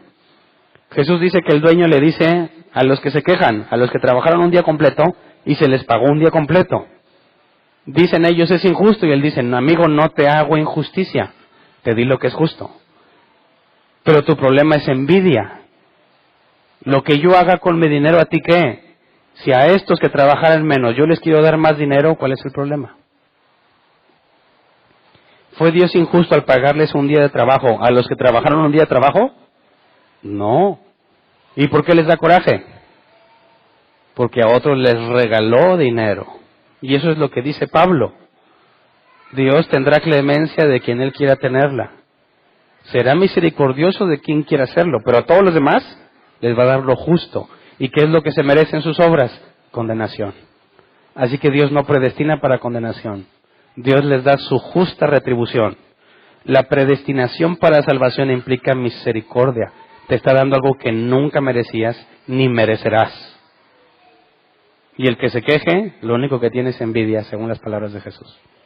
¿Me explico? Entonces, no hay doble predestinación, ¿verdad? Solo para salvación, no para condenación. Muy bien. Versículo 9 al 10. Pero ustedes son linaje escogido, real sacerdocio, nación santa, pueblo que pertenece a Dios, para que proclamen las obras maravillosas de aquel que los llamó de las tinieblas a su luz admirable. Ustedes antes ni siquiera eran pueblo, pero ahora son pueblo de Dios. Antes no habían recibido misericordia, pero ahora ya la han recibido. Y este pasaje me lo sé desde hace años y años y años, porque siempre que me iban mal me decían, Hernán, tú eres real sacerdocio, linaje escogido, nación santa. Y eso como que te llenaba de buenas vibras, ¿verdad? Pero ¿qué onda de todo el contexto que hemos leído? ¿De qué está hablando aquí? Sí, soy linaje escogido, real sacerdocio, nación santa. Y cuando yo salga al mundo a decirle lo que soy, ¿qué me va a hacer el mundo? Me va a odiar. ¿Por qué los cristianos piensan que van a salir a triunfar? ¿De dónde sacaron esa idea? No, yo soy real sacerdocio, soy rey y sacerdote. Me tiene que ir bien porque soy rey. No. ¿De qué está hablando Pedro? Que al igual que Cristo, será rechazado. ¿Verdad? Entonces esto no es para que triunfes en la vida. Esto es para que resistas en la vida.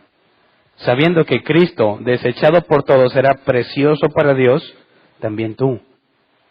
desechado por todos, eres valioso para Dios. Así que en esta vida no vas a verlo reflejado. Hay gente, tan loca que dicen que como rey demandan que tener lo mejor. Yo como hijo del rey demando esto y lo otro. ¿Estás loco? Mientras más proclames que eres hijo del rey, si realmente lo eres, más te va a odiar el mundo. Y si pudieran, terminarían crucificándote.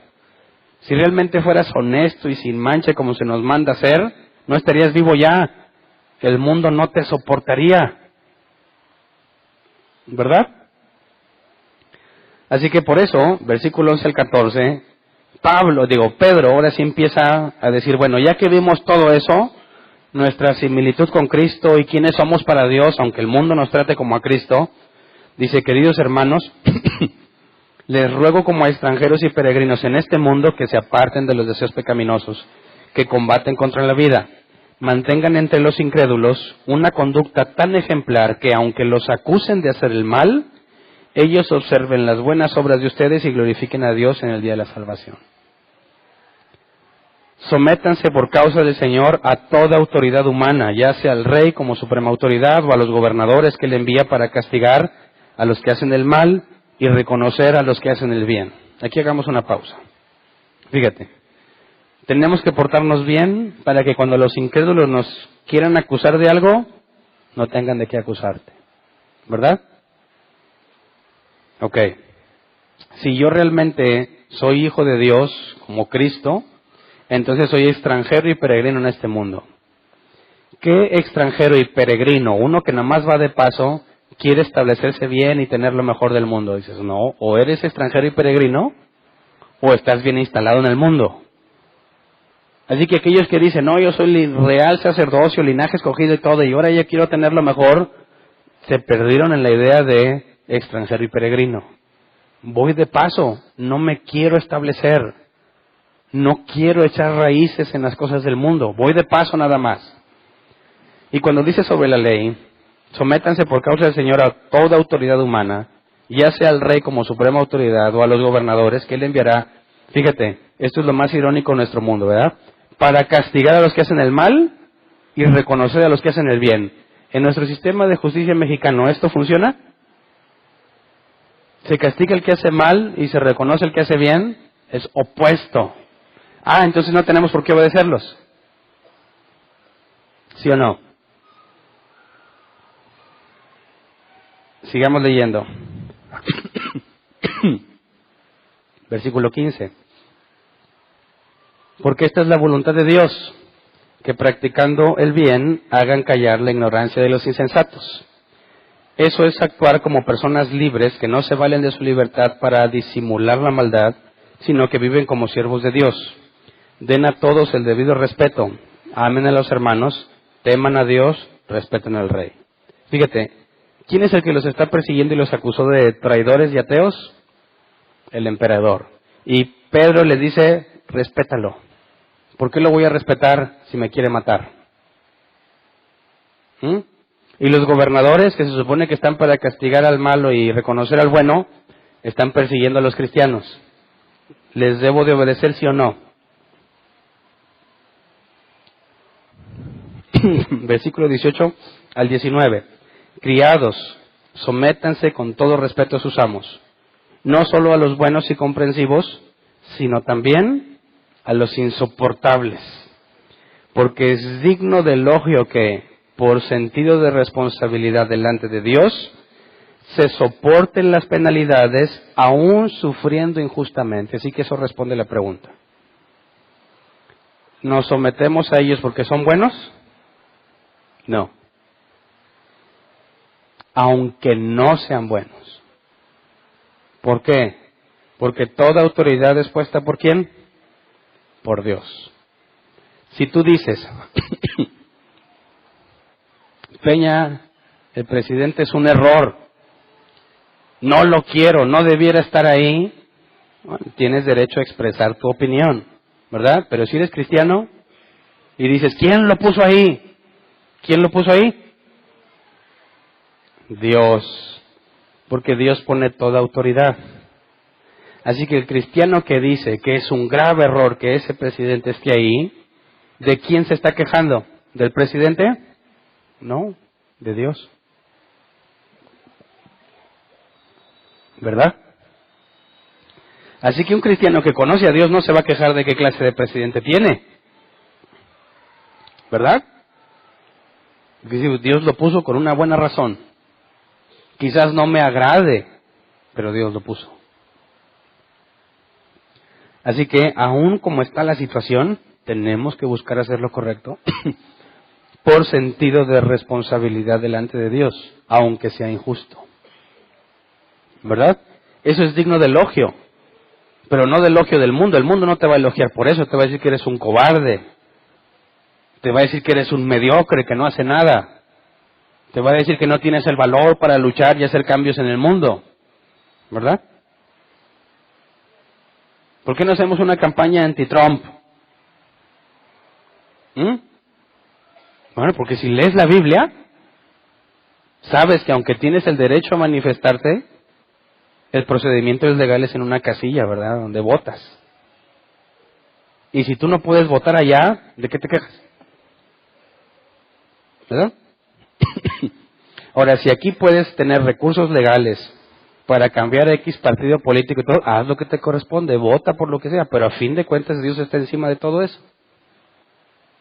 Entonces el llamado congruente de un cristiano en cuanto a la política es decir, bueno, hay que hacer cada quien lo que le corresponde, sabiendo que Dios tiene control de todo. Y si Dios ha decidido poner un presidente que para muchos no es capacitado, bueno, ¿Dios nos está bendiciendo o nos está disciplinando? Ambas cosas para los hijos de Dios. Para los que no, es un castigo. ¿Estamos de acuerdo? Entonces, versículo 20 al 22, pero ¿cómo pueden ustedes atribuirse mérito alguno si soportan que los maltraten por hacer el mal? Como muchos cristianos, yo también era así, fíjate, me encantaba hostigar a los no creyentes, cortar cabeza que te vas a ir al infierno.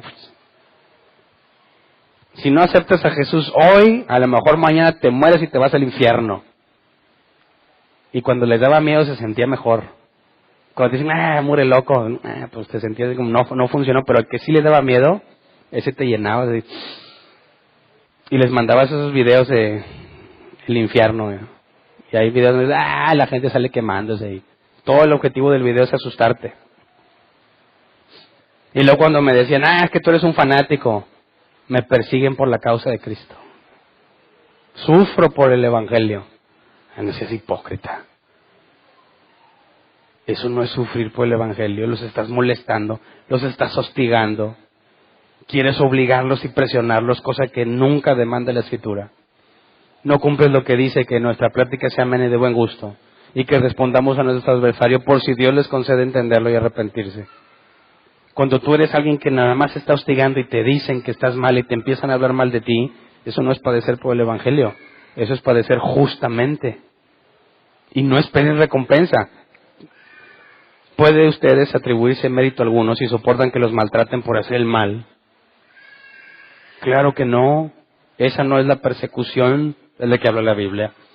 Eso no trae bendición, eso es disciplina para tu vida, para que se te quite lo que estás haciendo. En cambio, si sufren por hacer el bien, eso merece elogio delante de Dios.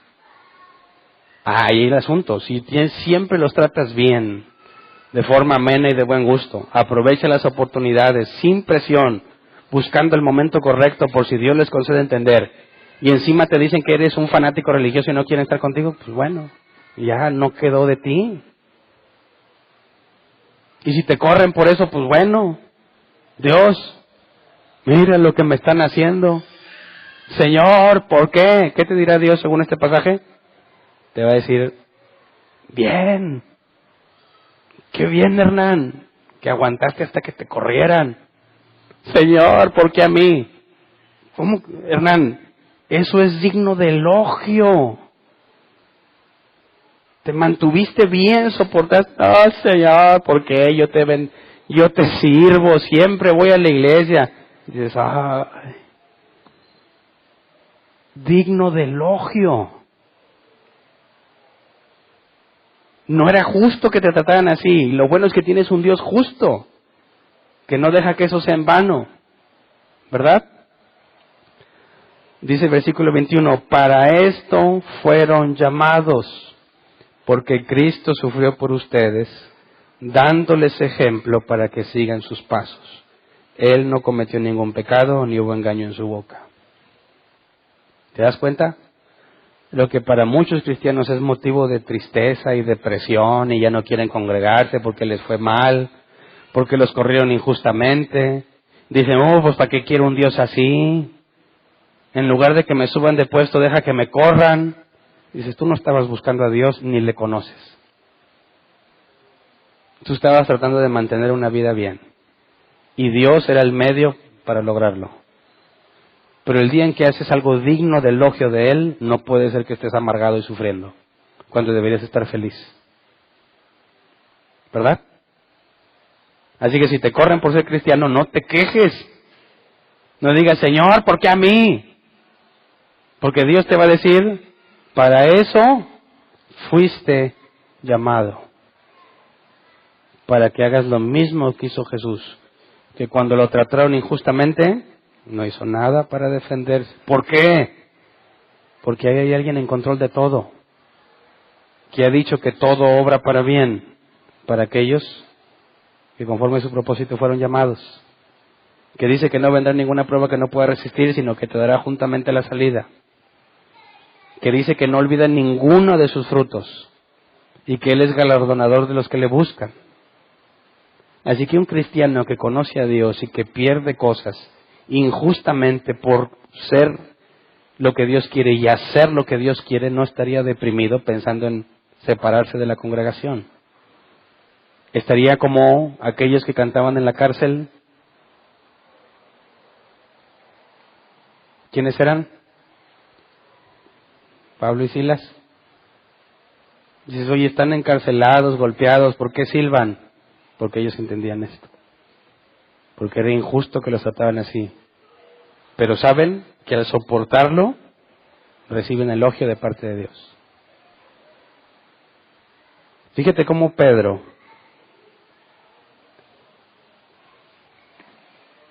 no los trata de motivar diciéndoles que ya van a salir.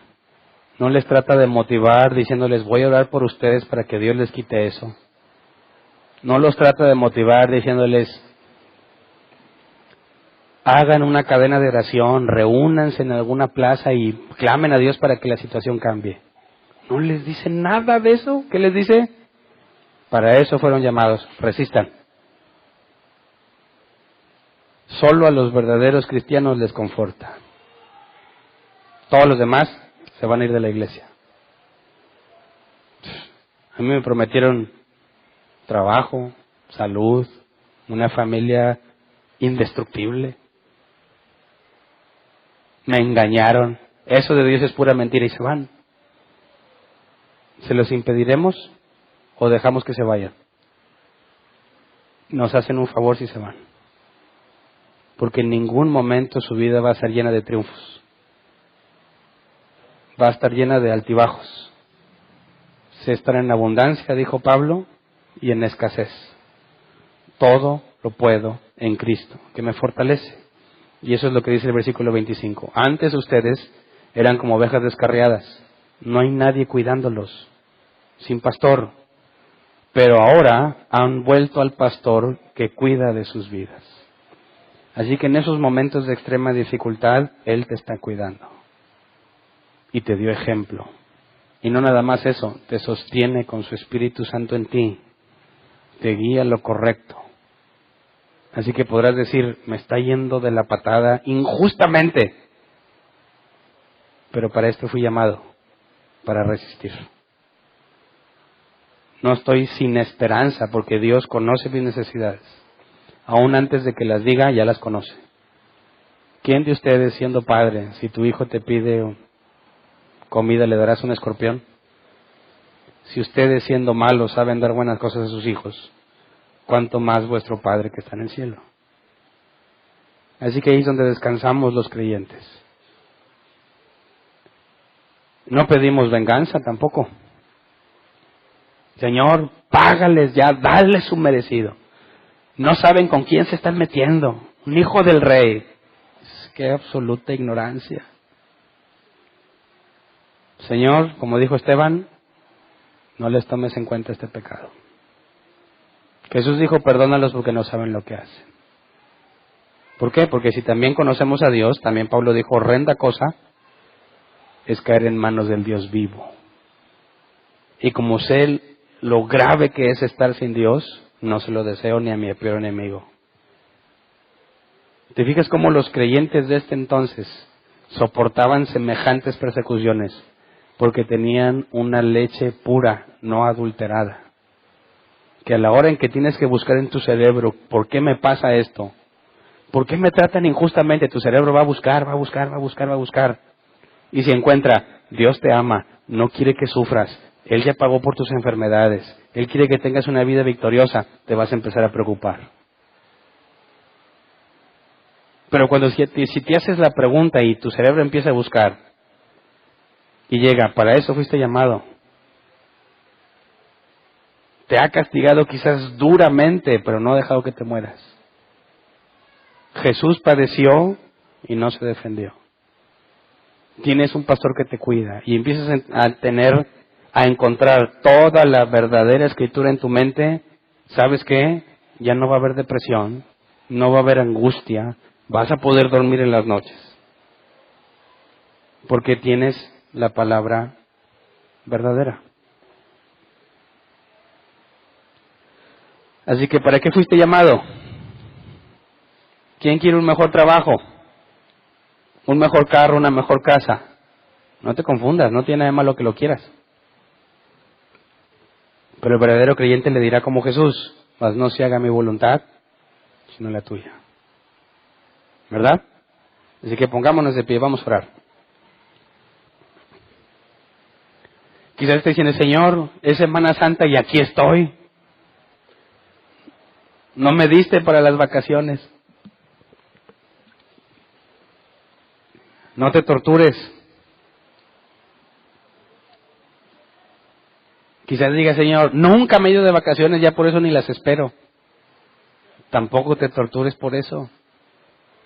Hay una buena razón por la cual no te vas de vacaciones. ¿Qué tal si te come un tiburón? Te da cáncer de piel al broncearte al sol. Dios sabe por qué hace las cosas. Lo que nos corresponde es decir, hágase tu voluntad y no la mía. ¿Verdad? Entonces, replanteemos nuestra situación. Te aseguro que por más grave que estés, no estás en la situación que Jesús estuvo. Y si piensas que te ha perseguido por el Evangelio, replantéate si realmente es por el Evangelio. A lo mejor te lo mereces.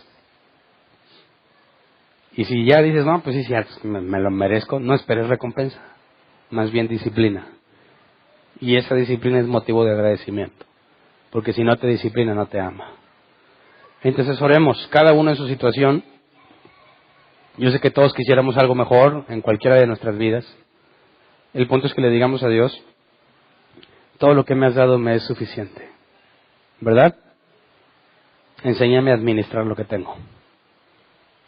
Porque un día se nos dirá, bien, buen siervo y fiel, en lo poco fuiste fiel, en lo mucho te pondré, ¿verdad? Y esa es nuestra meta. Así que vamos a orar. Dios mío, queremos agradecerte porque en medio de toda situación difícil que hemos enfrentado, no nos has dejado.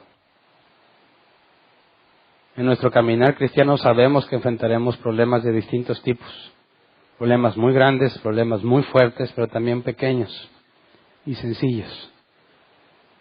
Concédenos en todas las cosas permanecer firmes.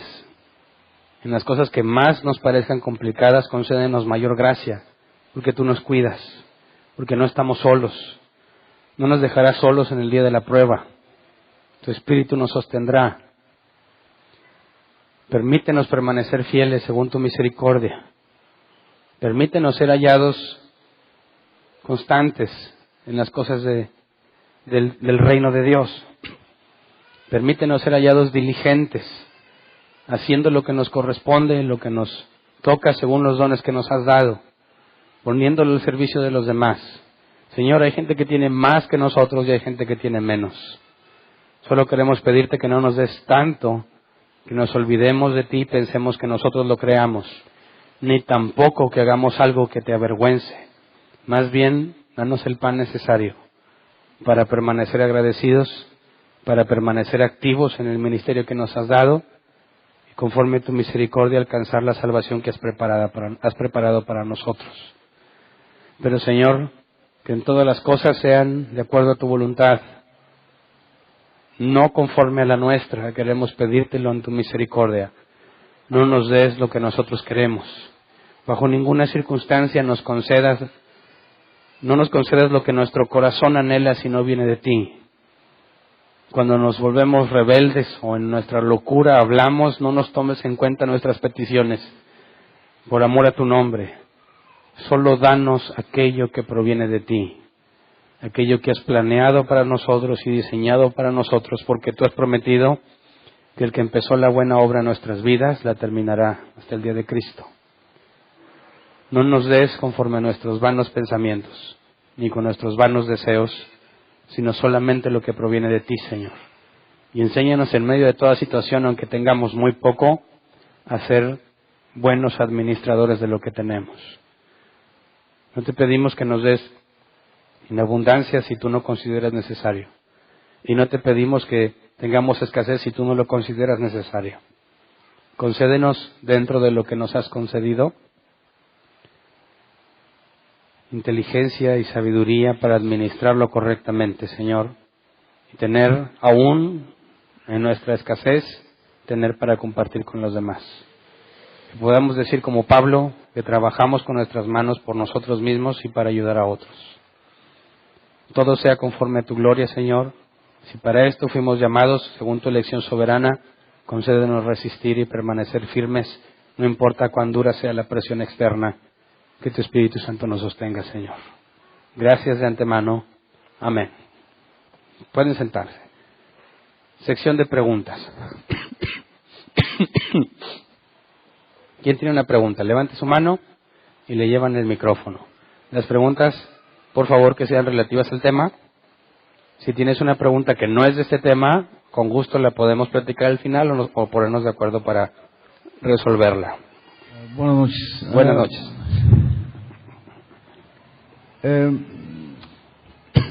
La iglesia, por el lugar donde crecí yo, evangélica, se lucraba y se mentía demasiado, ¿verdad? Y se aprovechan de esos textos donde dice, ¿verdad?, que el Señor con sus llagas fuimos nosotros curados. Uh-huh. Pedro en el verso 24 dice que con sus heridas fuimos sanados. Uh-huh. ¿Verdad? Quiero agregar, ¿verdad?, que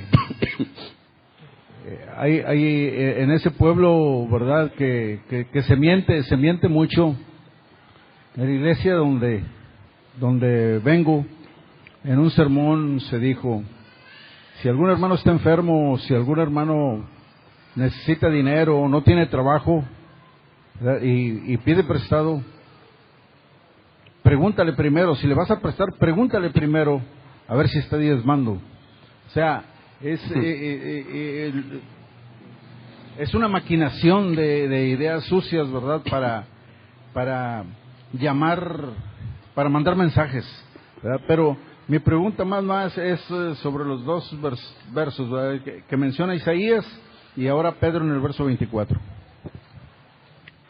La sanidad de la que habla Pedro tiene que ser en el aspecto espiritual. Si todos estamos condenados porque no amamos ni buscamos a Dios, y por medio del sacrificio de Jesús, no su muerte sino su resurrección, por medio de obedecer hasta el punto de la muerte, que es exaltado hasta lo sumo, y se le da el sumo sacerdocio según Melquisedec, y intercede por nosotros a la derecha del Padre. La sanidad de la que habla no es un malestar, no es un cáncer, no es algo físico, porque lo físico va a quedarse aquí. Nos está hablando de una enfermedad incurable que todo ser humano tiene, ya que no tiene la capacidad de amar a Dios por sobre todas las cosas.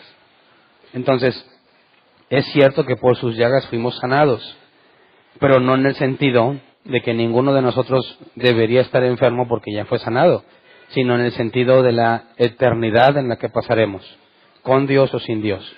Estábamos con una especie de cáncer, por así decirlo, incurable, porque jamás hubiéramos elegido estar con Dios, pero por medio de lo que Jesús hizo, encontramos esa sanidad para poder estar, como dice en el versículo 25, con el pastor que cuida de sus ovejas. Ese es el sentido correcto de la sanidad que menciona ahí. ¿Alguien más?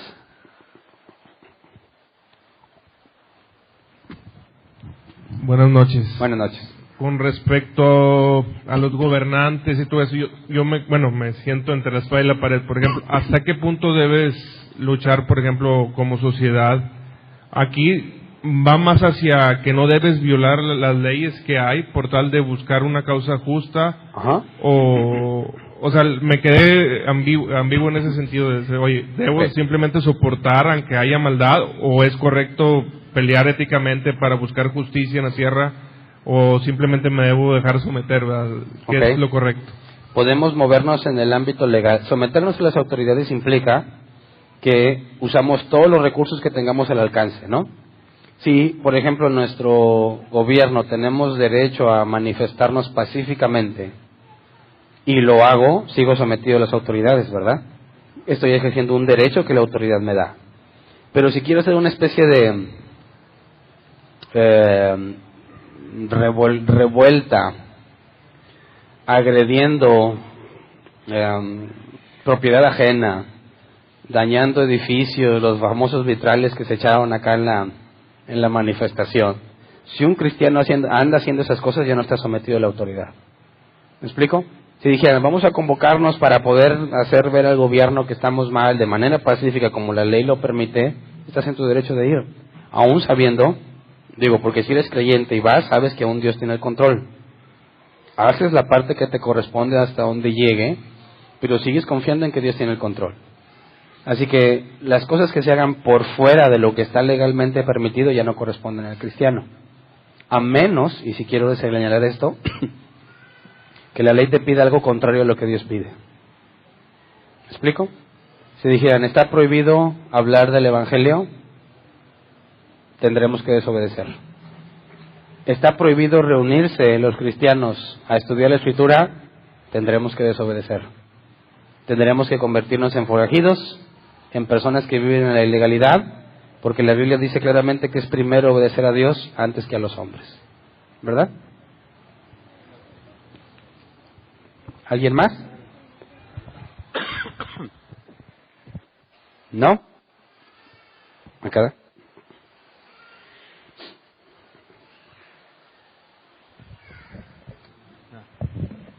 Sí, buenas noches. Cuando habla acerca de la leche adulterada, ¿verdad? Ahorita me viene a mi mente acerca de la posverdad, de que esa palabra, esa frase está muy dentro de la iglesia. Supuestamente en el mundo, siempre el mundo le trata de sacarle la vuelta a la verdad, sino ir sobre aquello que está sobre la verdad. Un ejemplo es la Semana Santa, ¿verdad? La verdad es aquello que sucedió. Pero a la gente no le interesa lo que sucedió, le interesan las vacaciones, le interesa lo que está sobre la verdad. No le interesa, por ejemplo, aquel joven o niño que disparó. No le interesa saber qué lo llevó a hacer eso, sino le interesa saber cómo los mató, de dónde tomó la pistola. No le interesa conocer más a profundidad. Y este problema ha caído en la iglesia. Y yo creo que ya tiene muchos años, ¿verdad? Como decías ahorita, ¿verdad? Tratamos de cómo vamos a atraer a la gente, ¿verdad? Hablándole bonito, que Dios te va a dar eso, te va a dar el otro. O sea, vas sobre la verdad, no hablando la verdad. O sea, es triste ver eso, como lo que mencionaba, bueno, la persona que habló por primera vez. ¿Cómo caemos en ese engaño? No hablar directamente la verdad. Esto que habla la palabra de Dios, pues es muy dura, ¿verdad? Bueno, pues yo creo que nos estaremos levantando y vámonos de aquí, ¿qué estamos haciendo aquí, verdad? Pero en realidad esta es la verdad, o sea, no es esto es lo que en verdad queremos. Y qué bueno, ¿verdad? Ojalá y entendamos muy bien esto y que el Espíritu Santo trate con nosotros bien, ¿verdad? Y entendamos, asumamos esa verdad maravillosa, ¿verdad? De la palabra de Dios. Simplemente era un comentario acerca de esto, Okay. de la posverdad que se vive actualmente en las iglesias, ver aquello que está sobre la verdad y no la verdad misma. Okay. Sabes, yo responsabilizo ese comportamiento de buscar mostrar amor antes que la doctrina a la idea de que la doctrina divide. Con aras de no buscar, de no tener división, relegan en segundo o tercer término la doctrina o la escritura y tratan de poner primero el amor. Entonces quieren amar el incrédulo antes que la doctrina, entonces quitan lo que no gusta de la Biblia y le muestran lo amoroso que es Dios. Dentro de las iglesias evitan la división tratando de conciliar en amor, dejando a un lado la doctrina. Así que voluntariamente adulteran la leche para amarse, cuando bíblicamente ese amor sería falso y fingido, porque no puedes amar a alguien y engañarlo al mismo tiempo, ¿verdad? Es como decirle a tu pareja, te amo y porque te amo te engaño con otra. Y eso es absurdo. La fidelidad a la Escritura mostraría un verdadero amor. Una relación entre creyentes tendría que estar basada en la Escritura, en la verdad, aunque duela. Si adulteramos con tal de amar, estamos siendo absurdos. Alguien dijo una vez, platicaba acerca de este tema, ¿verdad? Y decía, empezábamos a hablar de las versiones de las Biblias, ¿verdad? Y no es que la Biblia habla así y así, sí, pero la persona que redactó, ¿verdad?